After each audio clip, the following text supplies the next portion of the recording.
hindi lang siguro sila naka-adapt ng mga basketball. Parang ganito yan sa cellphone. 'Di ba may low technology na cellphone. Tapos may high technology na cellphone. Ngayon ang ginagamit mong cellphone yung low technology, hindi yung high technology.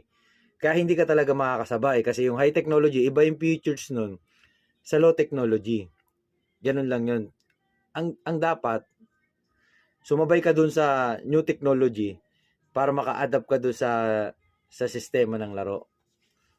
Okay, para siyempre, iba na kasi yung laro ngayon Center, tumitira ng 3 points. Yung mga center, tumatakbo na yung mga bigs, di ba? Nag-iba na yung basketball ngayon, kaya kailangan i-adapt nila yung bagong basketball ngayon. Hindi na yung poste-poste, drive and kick, hindi na ganun.